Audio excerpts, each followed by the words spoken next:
Hi hello everyone అందరికీ నమస్తే. అందరూ ఎలా ఉన్నారండి? బాగున్నారా? నేనైతే చాలా బాగున్నానండి. ఈరోజైతే చాలా చిన్న వ్లాగ్ పెడుతున్నాను. వ్లాగ్ అయితే ఎక్కువగా షూట్ చేయడానికి నాకు అవ్వట్లేదండి. ఒక పక్క ఎడిటింగ్ వర్క్, మరో పక్క ఇంట్లో పనులు. అసలు నేను టైంని సరిగ్గా మేనేజ్ చేయట్లేదు. ప్రాపర్గా టైంని మేనేజ్ చేస్తే నేను చక్కగా ఈ పనులన్నీ చేసుకోగలిగేదాన్ని. బట్ నేను సరిగ్గా చేయట్లేదు. నిన్న మేము అక్కడికి వెళ్ళాం కదండి, డైనో వార్డ్కి. ఎంజాయ్ చేసినంతసేపు బాగానే ఉందండి. తర్వాత ఇప్పుడు నాకు చేతులు సంకల దగ్గర నుంచి నొప్పులు వచ్చేస్తున్నాయి. తర్వాత ఏమో గొంతుకు మొత్తం చేంజ్ అయిపోయిందండి. వాయిస్ కూడా సరిగ్గా రావట్లేదు. నాకే కాదు, అత్తయ్య గారికి, మనుకైతే ఫీవర్ వచ్చేసినట్టు ఇలా అయిపోయిందనమాట మా ఇంట్లో అందరికీ. సో కొంచెం సెట్ అవటానికి టైం పడుతుంది. ఈరోజైతే పెద్దగా వ్లాగ్ షూట్ చేయలేదు, కానీ చిన్న చిన్నగా అక్కడక్కడ వీడియో క్లిప్స్ అయితే తీసానండి. నిన్న నైట్ నేను అక్కడ నుంచి వచ్చిన తర్వాత ఉప్మా చేసుకుని ఫ్రెష్ అయిపోయి తినేసి వెంటనే 9 o'clockకి పడుకున్నామండి.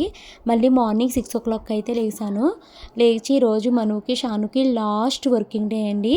ఈరోజు ఒకరోజు వెళ్తే రేపటి నుంచి సెలవులు ఇచ్చేస్తారు వాళ్ళకి, summer holidays. So last working day కదా మానిపించేనా అంటే మా వారు వద్దు, లాస్ట్ వర్కింగ్ డే వెళ్తే హాలిడే హోంవర్క్ అంతా ఇచ్చి పంపించు పిల్లల్ని అన్నారు. సో ఇంకా పిల్లల్ని నిద్ర లేపి వాళ్ళని స్కూల్కి పంపడానికి అయితే రెడీ చేస్తున్నానండి. ఇంకా నైట్ నేను పడుకునే ముందు బొబ్బర్లు అయితే నానబెట్టాను. సో అత్తయ్యగారు అయితే బొబ్బర్లు వేస్తున్నారు. ఈరోజు వీడియోలో మ్యాక్సిమం కామెంట్స్ కోసమే డిస్కస్ చేస్తానండి.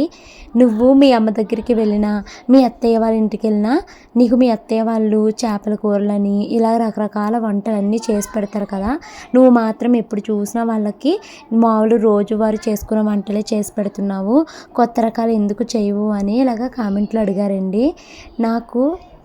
నేను చేయలేను కాబట్టే అమ్మ వాళ్ళ ఇంటికి వెళ్ళినా, అత్త వాళ్ళ ఇంటికి వెళ్ళినా పెడతారు అనేసి నేను రిప్లై ఇచ్చాను. రాదు అంటే ఎప్పటికీ రాదు, నేర్చుకోవాలి అనేసి అన్నారండి. నాకు వంటల మీద అంత ఇంట్రెస్ట్ లేదు. మేబీ మా ఆయన నువ్వు ఇది వండు అది వండు అని అడిగితే నేర్చుకునేదాన్నేమో. మా ఆయన కానీ పిల్లలు కానీ అలా అడిగేవాళ్ళు కాదు కాబట్టి నాకు సరిపోయిందండి. ప్లస్ నాకు ఏంటి అసలు ఏ కొత్త వంటకము ట్రై చేయాలన్నట్టుగానే అనిపించదు. సో ఇంకా నేను వాటిని అయితే ప్రయత్నించట్లేదు. అండ్ మా అత్తయ్య మావయ్య కొత్త కొత్త తినాలి, రకరకాలు తినాలి అని కూడా వాళ్ళు ఏమనుకోరండి. ఓన్లీ అత్తయ్య వాళ్ళు మేము వెళ్ళినప్పుడు మా కోసం గారెలు అవి వేస్తారు, లేకపోతే ఇలాగ బొబ్బరి వడలు అవి వేస్తారు. ఇక్కడికి వచ్చినప్పుడు కూడా అత్తయ్య మీరే వేయండి, బాగా వేస్తారు, మీ అబ్బాయి నేను చేస్తే తినట్లేదు, మీరు వేస్తే తింటారు అంటే ఇంకా అత్తయ్య గారే వేస్తారనమాట. అండ్ నువ్వు మీ అత్తయ్య వాళ్ళ ఇంటికి వెళ్ళినప్పుడు పని ఏమి చెయ్యవు, కానీ మీ ఇంటికి వస్తే అత్తయ్య చేత గిన్నెలు అవి తోపిస్తున్నావు, పని అది చేస్తున్నావు అని అన్నారండి. నేను మా అత్తయ్య వాళ్ళ ఇంటికి వెళ్తే గిన్నెలు అవి క్లీన్ చేస్తాను. కాకపోతే అత్తయ్య ఏంటంటే సింక్లో వద్దు, కూర్చుని తోమాలి అంటారు. నాకేమో కూర్చుని తోమితే బ్యాక్ పెయిన్ వచ్చేస్తుందండి.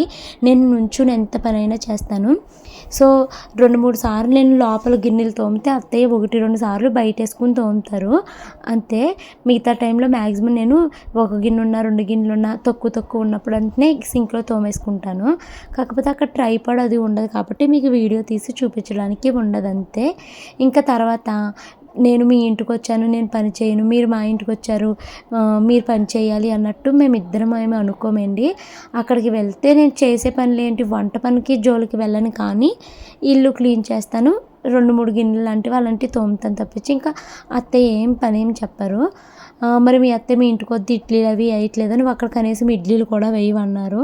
మా అత్తయ్య ఇడ్లీలు అవి పొయ్యి మీద పెట్టి చేస్తారండి. ఇంకా అత్తయ్య అవన్నీ చేసుకుంటారు, ఇంకా నేను చెయ్యాలి అన్నట్టు మా అత్తయ్య ఏమి చూడరు. సో మేమిద్దరం బాగానే ఉన్నాము. మధ్యలో మీకెందుకు బాధ వస్తుందో నాకైతే అర్థం కాలేదు. సో కామెంట్స్లో ఇది ఒక ఆర్గ్యుమెంట్ పెట్టుకున్నారు నిన్న. సరే మీరు పడండి అన్నట్టు ఇంక నేను వదిలేశానండి. అసలు ఓపిక లేదు, సంకల్లో నొప్పి వచ్చేస్తుంది.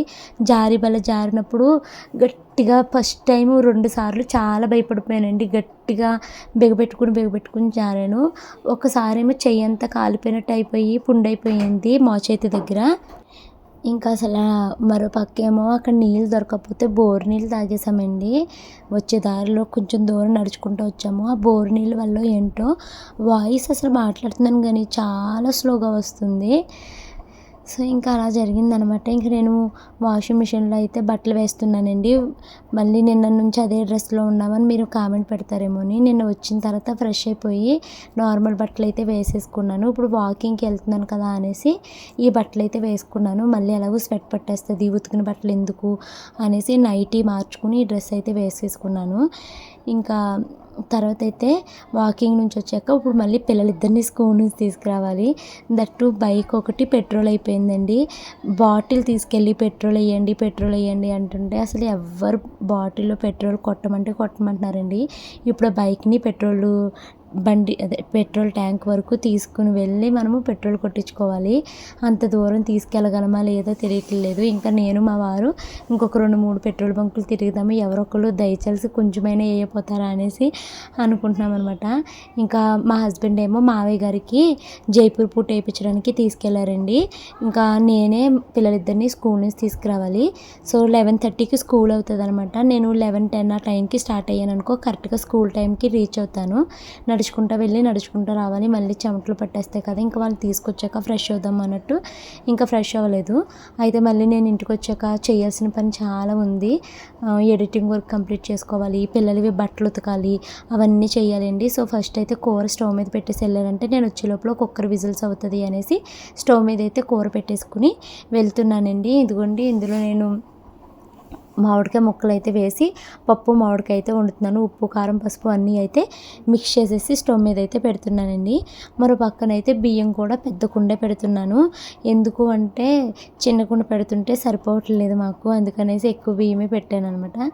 ఇంకా పిల్లలిద్దరిని తీసుకొచ్చాక అత్తయ్య గారు అయితే పప్పు తాలింపు వేసేసి ఉంచారు. ఇంకా నేను పిల్లలు కలిసి అయితే భోజనం చేసేసామండి. ఈ వాషింగ్ మిషన్లో బట్టలు పొద్దున్న వేసాను, అవి అయిపోయినాయి అనమాట, ఆరేయలేదు. ఇంకా బట్టలన్నింటినీ అయితే తీగల పైన అయితే ఆరవేసుకుంటున్నానండి. అన్నం అయితే చిగుడిపోయిందండి, ఎందుకంటే పెద్ద కుండ పెట్టాను కదా, నేను అత్తయ్య గారు కలిసి దాన్ని వార్చలేకపోయాము. నేనైతే అసలే మోయలేను అంత పెద్ద బరువైన కుండని. ఇంకా అత్తయ్య గారు నేనేమో కింద పట్టుకుంటే అత్తయ్య గారు పైన పట్టుకుని ఇద్దరం అయితే వార్చేసామన్నమాట. చిన్న కుండ పెడుతుంటే లాస్ట్ తినే వాళ్ళకి అన్నం మిగలట్లేదండి. లాస్ట్ మ్యాక్సిమం నేను మా వారు తింటాము, మాకు సరిపోవట్లేదు అనమాట. సో ఇంకా అందుకనేసి పెద్దదే పెట్టేద్దాం, ఒకేసారి 2-3 సార్లు అన్నం వండాల్సి వస్తుంది అని పెద్దది పెట్టేస్తే అసలు అది మగవాళ్ళ సాయం లేకపోతే వార్చలేకపోతున్నాము. సో ఇంకా అత్తయ్య నేను జాగ్రత్తగా వారితే చివరాఖరి గెంజి నా మీద చేతి మీద ఒలిగిపోయింది అనమాట. సో ఇంకా అన్నం అయితే వార్చేసిన తర్వాత ఇంకా ఒక ముద్ద అన్నం తినేసి తీగల మీద అయితే బట్టలు ఆరేస్తున్నామండి. ఇంకా మా వారును మావయ్య గారు హాస్పిటల్ నుంచి వచ్చేసరికి టైం అయితే 2:30 అలా అయ్యింది. వాళ్ళైతే భోజనం చేశారు. ఇంకా బట్టలు ఉన్నాయండి చేత్తో ఉతకాల్సినవి. ఇవి ఏంటంటే పిల్లలవి డ్యాన్స్ బట్టలు, అవి నేను చేత్తోనే ఉతుకుతానని మీకు తెలుసు కదండి. సో పిల్లలకి ఇంకా డ్యాన్స్ క్లాసులు ఈ రోజు నుంచి సెలవులు అనమాట. జూన్ 15th వరకు సెలవులండి. సో ఈ 1 month 15 days ఎవరైనా ట్రిప్కి వెళ్ళాలంటే చక్కగా వెళ్ళి రావచ్చు. ఎప్పుడు వాళ్ళది సాటర్డే సండే ఉంటుంది కదండి. సో ఇంకా ఎక్కడికి తిరగడానికి అవ్వట్లేదని టీచర్ ఇంకా ఈ 2 months సెలవులు ఇస్తారనమాట. సో ఇంకా డ్యాన్స్ క్లాసులు అవి లేవు. సో వీళ్ళవి డ్యాన్స్ యూనిఫామ్లు చానుకు 2 మనుకు 2 ఉంటాయి అనమాట. ఇవి అన్నీ ఒకేసారి ఉతుకుదామని పక్కన పెట్టానండి. సో వీటన్నిటిని ఉతికేసి బాత్రూమ్ నీట్గా క్లీన్ చేసి అప్పుడైతే ఫ్రెష్ అవుతాను అనేసి ఇంక ఇవన్నీ అయితే ఉతుక్కుంటున్నాను. అలా చేస్తున్న పనులు చేస్తున్నట్టే ఉంటుందండి, క్షణం తీరుకుండట్లేదు. నేను ఇంగ్లీష్ ప్రాక్టీస్ అయితే మొత్తం మర్చిపోయాను, అసలు ప్రాక్టీసే చేయట్లేదు. బోల్డ్ టెన్షన్స్, బోల్డ్ డౌట్లు నాకు మా వారికి. ఇవన్నీ ఎలా మేనేజ్ చేసుకుంటూ వస్తామా, ఇలా చాలా ఆలోచనలతో మాకు డేస్ అయితే గడిచిపోతున్నాయండి. చూడాలి ఎలా జరుగుతాయి అంటోని. బెంగళూరు వెళ్ళాలి, బెంగళూరు వెళ్దామా వద్దా, మానేద్దామా అని ఇలా అదొక డౌట్లో అయితే ఉన్నాము. ఏదో ఒకటి టికెట్లు చేసుకున్నాం కదా, అనుకున్నది అనుకున్నట్టు జరగనివి, వెళ్ళొచ్చేద్దాము అనేసి చెప్తున్నాను అనమాట. మా వారేమో అన్ని రోజులు కష్టం అనిపిస్తుంది ఇక్కడ, నాకు చేయాల్సిన పనులు చాలా ఉన్నాయి కదా అనేసి అంటారు. నాకేమో ఆయన లేకపోతే ఉండలేను. నార్మల్గానే నేను మా అమ్మ వాళ్ళ ఇంటికి వెళ్తేనే ఉండలేకపోతున్నానండి. ఇంకా వదిన వాళ్ళ ఇంటికి వెళ్తే అసలే ఉండలేను నేను. అలవాట్లేని ప్లేసులు కదా ఇవన్నీని.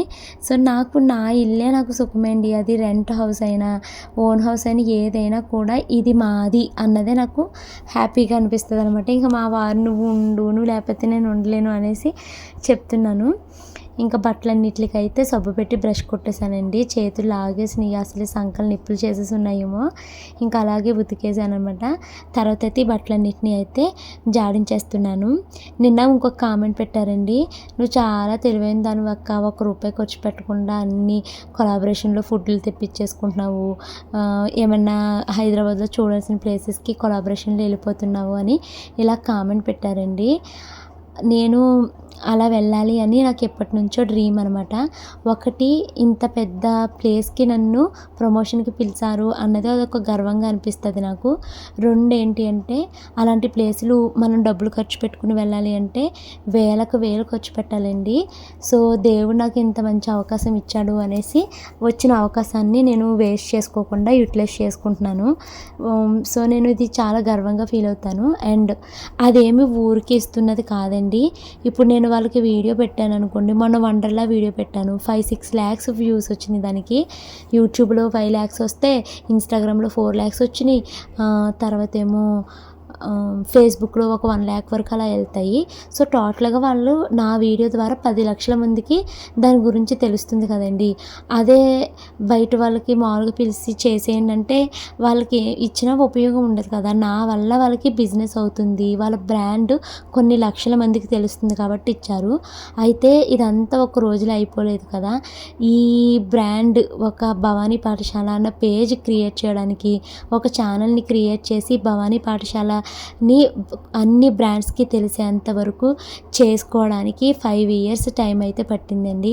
ఈ 5 yearsలో అంతకుముందు ఎవరు నన్ను గుర్తించలేదు. 5 years నుంచి ఉన్నా కూడా అవకాశాలు అయితే ఇప్పుడు వస్తున్నాయి. సో మీరు చాలామంది ఇది ఫ్రీగా అయిపోయింది, ఈజీగా అయిపోతుంది అనుకుంటారు, కానీ దీని వెనుక చాలా కష్టం ఉంటుందండి. సో నాకేం ఇంట్రెస్ట్ ఉండదండి, సతీష్ గారి కోసమని వెళ్తున్నాము. చేయాలి అనేసి నాకు అసలు 6 4 ఏం అర్థం అవ్వవు అయితే వచ్చాయండి.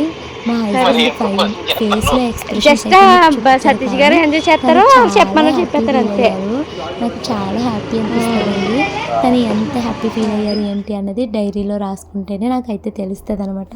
అది చూసి నేను కూడా చాలా హ్యాపీ ఫీల్ అవుతాను. VIP టికెట్స్ అయితే మాకు వచ్చాయండి. మావయ్యకి, అత్తయ్యకి, అందరికీ అయితే చూపించి చాలా హ్యాపీ ఫీల్ అయ్యాను. శ్రీవారు నీకోసమే ఇవి. మా వారు హ్యాపీగా ఉన్నారా లేదా అని తెలుసుకోవాలి అనుకుంటే ఆ బుగ్గలు చూస్తే తెలిసిపోతుందండి. తన హ్యాపీనెస్ వస్తే బుగ్గల్లో లైట్స్ వెలిగినట్టు చీక్స్ ఎంత బాగా పైకి ఉబ్బుతాయో తెలుసా. సో ఆయన అయితే ఓపెన్ చేసి టికెట్ ఎలా ఉంటుంది ఏంటి అన్నది చూసుకుంటున్నారు అని చెప్పొచ్చండి.